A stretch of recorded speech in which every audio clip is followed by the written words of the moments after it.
So if you condense Buddha's teachings, it becomes Lama. If you condense that one step further, it becomes the three principal paths. All right? So at least we can develop the three principal paths and gain mastery over our rebirth. You know why? You don't ever have to worry about yourself again, and I don't have to worry about you if you gain mastery, and you can. And so therefore, the best anyone can do, if not enlightenment for now, is to gain mastery over taking rebirth coupled with developing the three principal paths. And they go hand in hand, by the way. Where you want to take rebirth can be determined by yourself if you practice the Secret Vajrayogini Tantra thoroughly. Start now before you are awarded the Vajrayogini empowerment. Start now. How? By holding commitments and your vows, your refuge vows primarily, and your commitments. Whatever you promise your Guru and your Dharma brothers and sisters to do, you do it. If you break it, you don't create the causes to get Vajrayogini. One has to lead to another. Be honourable and have integrity, meaning whatever you say you're going to do, do it. Whatever work or practice you've been assigned, do it diligently, happily. And this applies to every Dharma student and around the world, not just here, by the way, because this is going to be seen by everyone. Develop contemplations on the good qualities of one's Lama again and again. Always contemplate how your Lama has changed your life, how you were before you met your Lama, how you gained purpose after your Lama, and basically how many examples the Lama has shown you. If you contemplate on that over and over again, it's very powerful. Do you know why? Because later when you receive Vajrayogini, you might even, empowerment, you might even see your Lama as Vajrayogini. There are cases like that. But if you always think negative thoughts and contemplate negative thoughts about your Lama, you just see him as an ordinary person. You can still get the initiation, but not as effective. Okay? So contemplating your Lama and thinking about his good qualities and what he has done for you in your life, until tears come down your eyes, always, until it's spontaneous, then you prepare yourself to receive Vajrayogini from Vajrayogini. Never give up. Never give up. I quit. I can't. I don't want to. Bye-bye. Never give up. If you give up on something small like this, how you can do Vajrayogini's practice? That's even more intense. So if you don't give up now, when you receive Vajrayogini, you're not going to give up. If you don't give up Vajrayogini, you'll gain her paths. You'll gain her attainments. Practice the 8 verses of thought transformation. All right, listen to the teachings. I've got it on YouTube. Listen to the teachings that I've given. Listen to it again and again and again, and practice it. Why? If you develop the 8 verses of thought transformation in your mind, when you see Vajrayogini, you'll be very ready for her practice. You see, these things I'm giving you now is the preliminaries, is the foundation before you get Vajrayogini. You don't get Vajrayogini and then you practice this. You got to practice this before Vajrayogini, before Yamataka, before Hiruka, before Guhya Samaja, before Kala Chakra. People go and get Kala Chakra, Vajrayogini, and then they practice this. And that's why they quit, they fall, they don't do their sadhana, they stop, they get lazy. Because they didn't practice. That's why I'm very against Lamas giving initiation publicly, openly. They just come, give initiation, go. I'm sorry, no disrespect intended to my gurus or anyone. Because they leave a group of people who don't know what they got. Alright? Make it a point to get along with everyone as much as possible and be forgiving. Very practical. Study Lamrim. Study the Wheel of Sharp Weapons. Study the Bodhisattvacha-avatara by Shantideva. Lojong. Lojong is mind transformation teachings. Geshe Chakawa is mind transformation. These you can ask David, he knows all this stuff. He didn't study it all thoroughly and definitely doesn't practice it, but he knows it. No, nobody's calling him an Andy. 50 verses of Guru devotion by Ashvagosha. You should study that. You should encourage other people to study that and know it well. You know how you know it well? When you start controlling yourself in the presence of your teacher. When you control yourself in the presence of a teacher, you can control yourself in the presence of his assistants. Then you can control yourself in the presence of his entourage. Then his students, and then everybody else you meet. It's a gradual process. If you can't even control yourself and roll your eyes in the presence of your teacher, you're definitely going to roll your eyes at everybody else. That's not a Vajrayogini practitioner. That's someone who receives Vajrayogini and will kill the lineage. You know what? People look and say, oh, I don't want to practice. Look. Don't you? That's how you kill a lineage. And then commit to one's practice that is light and easy every day. Tsongkhapa's Guru Yoga daily. You should do Tsongkhapa's Guru Yoga Miksama daily. Setrap already told us that, remember? We should do this every single day. So if new people come, if old people come, lazy people come, they say, what can I do every single day? What practice? What meditation? Lama Tsongkhapa Guru Yoga. And say, oh, that's it. And listen to the teachings Rinpoche gave on it. It's very good. Listen to it, practice it. So that's the meditation they should do every day. If they got obstacles, add cetera to it. That's it. They don't need to do anything else.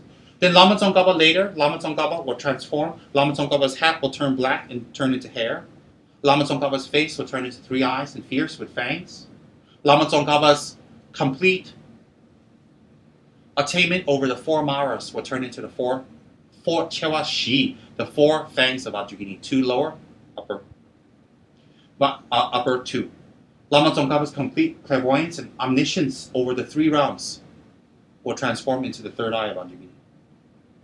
And Lama Tsongkhapa's complete subjugation of his desire and attachment, and his sexual desire and attachment, will transform his body from white to red.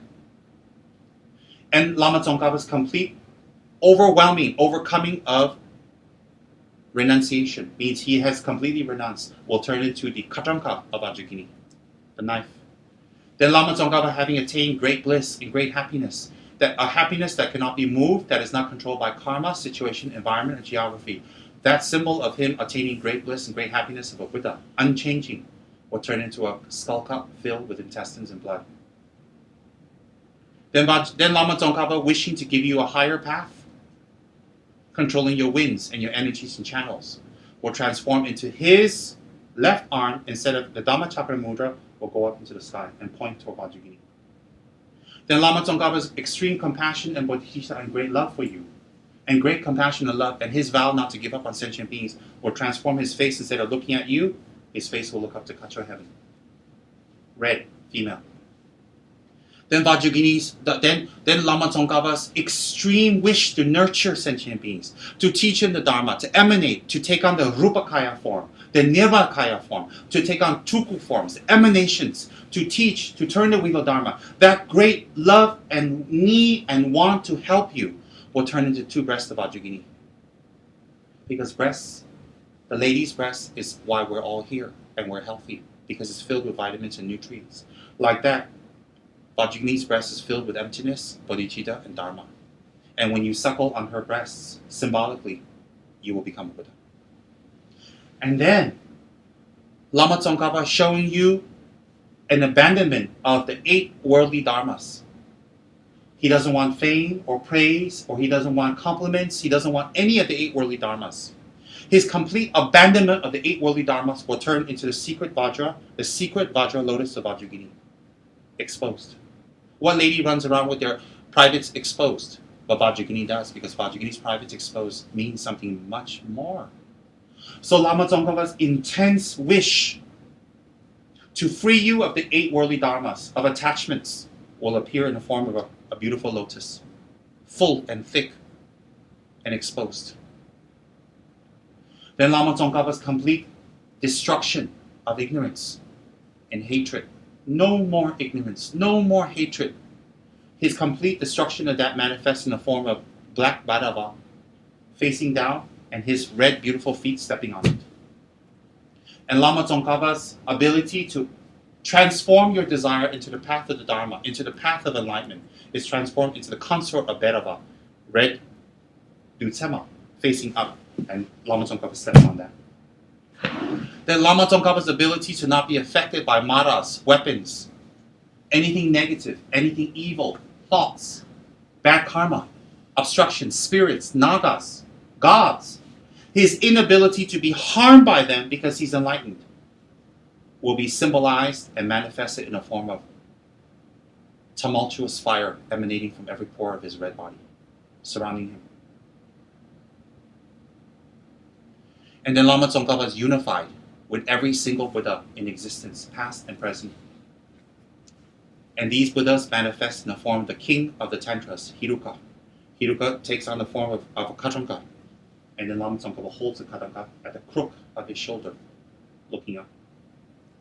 And this crook of his shoulder, Katranka, represents the hero, Hiruka, Chakra-samvara. And Chakra-samvara is the emanation of all the Buddhas and Bodhisattvas and deities, the 10 directions.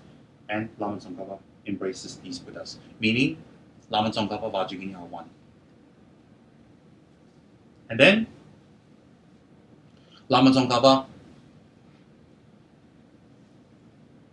extols you, requests you, and teaches you and invites you to practice 6 paramitas of giving, effort, wisdom, asceticism, renunciation, etc., etc. He extols you and invites you to practice this. And this invitation and his accomplishment of the 6 paramitas manifests into the 6 ornaments on Vajrayogini. So in fact, when you're looking at Vajrayogini, you're looking at Lama Tsongkhapa. When you're looking at Lama Tsongkhapa, you're looking at Vajrayogini. Hence, I tell everybody in Kichara house, practice Lama Tsongkhapa, and in the future, it will lead to Vajrayogini. Now, I gave you a vivid description how Lama Tsongkhapa will transform into Vajrayogini for you later. So later, when you practice Vajrayogini, you say, hey, but you told me 1 you're done, now I have 2 Tsongkhapa Vajrayogini. No, it's 1. It's always been 1. It's never been 2. Never. How does Lama Tsongkhapa's yellow pendant hat transform into Vajrayogini's hair? Very simple. The meaning is the same. Because Lama Tsongkhapa's yellow golden hat and the point of it represents he has reached the highest in existence. It manifests into Vajrayogini's hair because Vajrayogini's hair is straight and blue-black, sometimes orange, depending on the description, and not touched, meaning she is free from any attachments, any entanglements to samsara. A person who is free from entanglements to samsara is a Buddha. So the point of the hat and the non-entangled hair of Vajrayogini is the same meaning.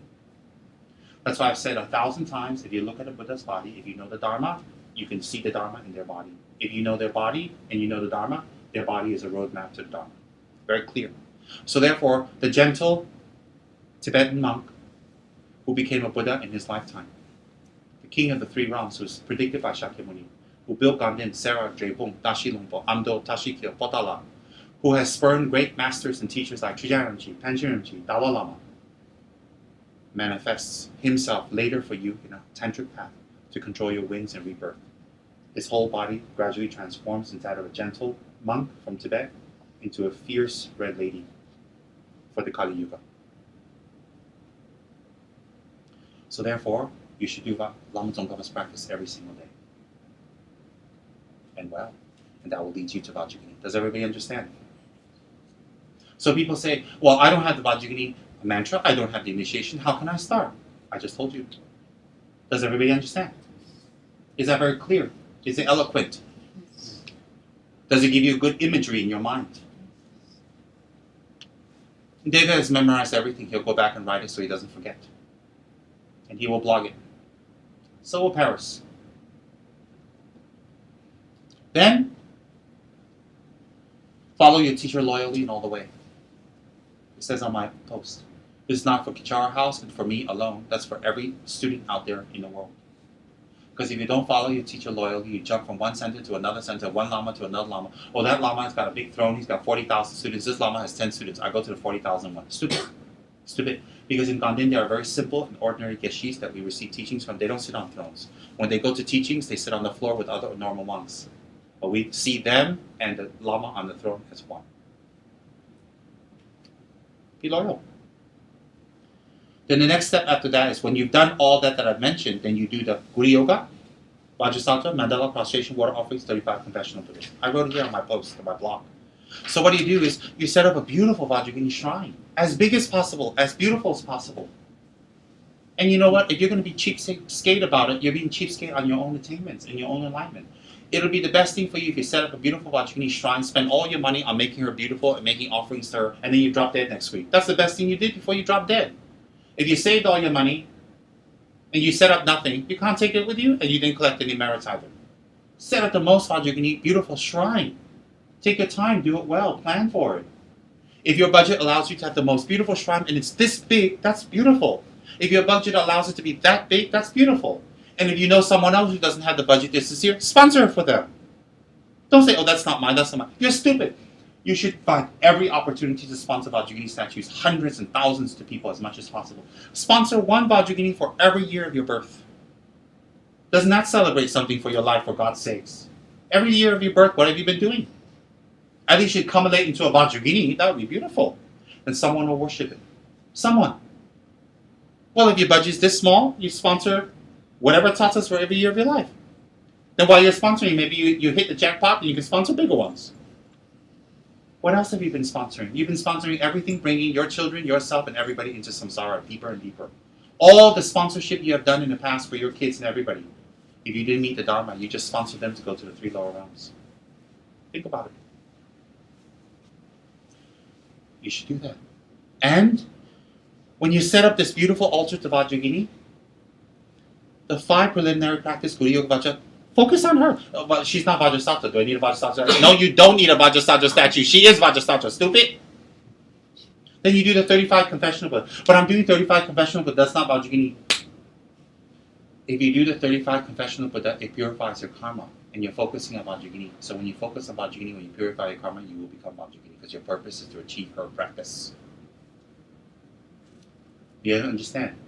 So what people should do is they should set up a shrine for her and do everything that I've said here to do. Focus on her. So when they read the Lamrim at home, when they read the 50 verses of Guru Devotion, when they read the Wheel of Sharp Weapons, they sit in front of her, make prostration offering, and read in front of her as if it's her practice. The 50 verses, the Wheel of Sharp Weapons, the Lamrim, the Mind Transformation, the 8 verses of transformation, are Vajrayogini's teachings. They are Vajrayogini in the form of word. They are. How can you, being devoted to your Lama, not be associated with Vajrayogini? How can the Wheel of Sharp Weapons, realizing the effects of karma, not be Vajrayogini? Of course they are. So people say that people think mistakenly Vajrayogini's practice must be her mantra, her sadhana, her ritual. Then it's Vajrayogini. No. That's what I'm trying to make clear here. So I'm spreading Vajrayogini's practice without getting empowerment. Do you know why? So none of you break your vows. I'm helping you. I'm helping you connect to Vajrayogini without breaking your vows. Why am I doing that? Because I think she's the best yidam in the whole world, the end. You might think, you say, oh, you're biased. I am. Taboka said it. My guru said it.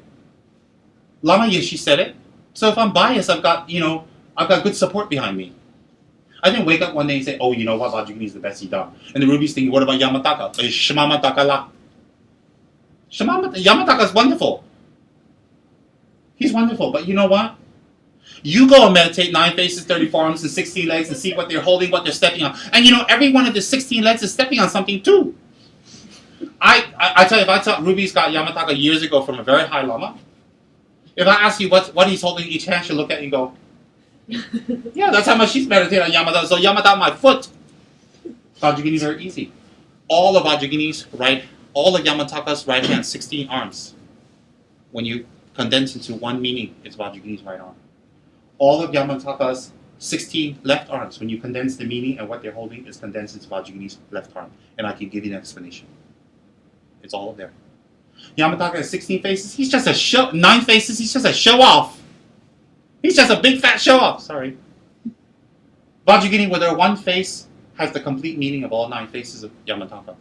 Yamataka with his oh my god, 16 legs. Hello, how does he walk? Imagine him shopping for pants. Think about it. Imagine him walking to Levi's. Hello, do you have pants for me? The salesperson's like, what size is your waist? It's not 32 anymore. It's 36. Oh no, then David tells me it's 34. Imagine Yamataka going to shop for pants. For God's sake, the salesperson, if he's Malaysian, would faint. If he's Singaporean, and say, I'll see you later.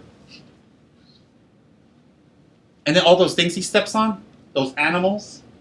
Oh dear. I said go vegetarian, he's stepping on them. What's my point? All his 16 legs and what he's stepping on and the meaning is condensed into Vajrayogini's 2 legs. Oh, definitely. I give you a beautiful explanation about what her legs are and why they're bent, why they're straight. A wonderful explanation. But not today. Do you know why? For a very simple reason. You guys don't have Vajrayogini initiation.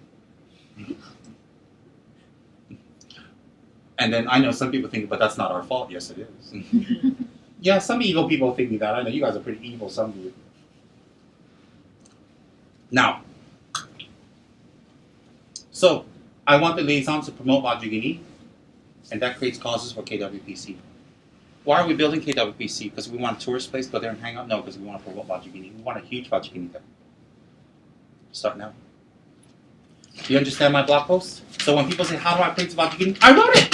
Say, go to Rinpoche's blog, his latest post on Vajrayogini, read it. Because I've got a few posts on her. The latest one. And it looks just like this. It's got the picture of Vajrayogini here. Dati's Vajrayogini. Alright? So how do you practice? You read the sutras in front of her. You do the prostrations in front of her. You do the prayers in front of her. You direct it toward her. Can you do the a wheel of sharp weapons in front of her, dedicated to her, focused on her, praying to her? Can you or not? Of course you can. Yes, in the Wheel Shop Orchids, they mentioned Yamataka. Yamataka, hello, Yamataka is one of her ex-lovers last. She gave him up and went to Hiruka.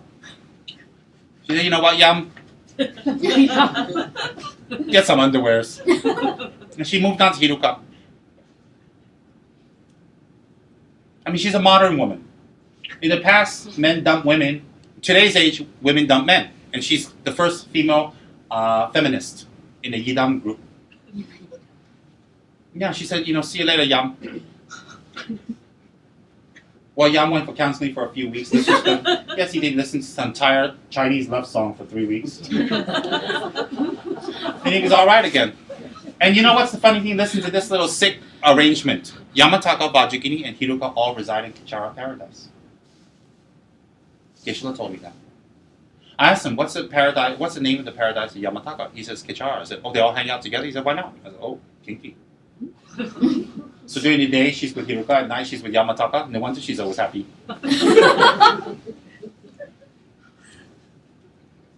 Yeah, they reside together for whatever weird reason, but it's real cool.